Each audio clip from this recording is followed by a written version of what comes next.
Hi guys, Kadyo na naman and you're watching M News. I recently had the pleasure of swinging a leg over the new 2025 Triumph Tiger Sports 660 and masasabi kong napaka-revolutionary nitong motor. Binigyan ko ito ng proper spin mula sa streets hanggang sa open highways during an event sa San Fernando, Pampanga sa may BMW Motorrad showroom ng Laos Group of Companies where we covered the send-off party of 83-year-old Lynn Leslie from Australia. Nag-ride kami ng North Luzon Expressway all the way to Tarlac. At dahil sa ride na yon, I can confidently say na ito ang only bike to have for daily rides and more. Ang puso ng Tiger Sport 660 ay ang Triumph's legendary 660cc liquid-cooled inline 3-cylinder engine.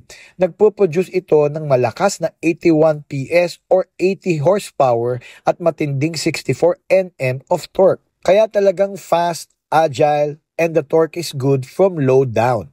Every twist of the throttle ay sobrang nakaka-enjoy and I had fun especially on the expressways. Ang motor na ito ay packed din sa features. Standard na ang ride-by-wire throttle with switchable traction control at dalawang riding modes, road at rain. Meron itong Showa 41mm upside-down fork sa harap at Showa monoshock sa likod na may remote hydraulic preload adjustment. Perfect para sa good suspension rebound at adjustable ride comfort. Sa preno naman, Nissin calipers with twin 310mm disc sa harap at 255mm disc naman sa likod with standard ABS. Ang instrument cluster ay multi-function instrument with color TFT screen na nagpapakita ng lahat ng importanteng information. Despite sa touring capabilities nito, ang overall weight is manageable at 206 kilograms wet. Kaya surprisingly nimble. Dahil dito, easy to maneuver in traffic ang bike at mabilis siyang i-flick. Ang comfortable riding stance ay upright, perfect for long rides.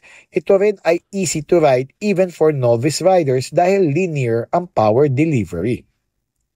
Sa height kong 5 feet 6 inches, I had to tiptoe dahil sa 835mm standard seat height. Pero manageable pa rin. Ang clutch ay light dahil sa slip and assist function, pero sa matagal na heavy traffic, syempre, fingers will hurt in long hours. Additionally, my wrist hurts in long rides due to a long time not riding adventure bikes, something I'll need to work on. Beyond the performance, ang handsome aesthetics ng bike ay hindi maitatanggi, slick at modern ang itsura.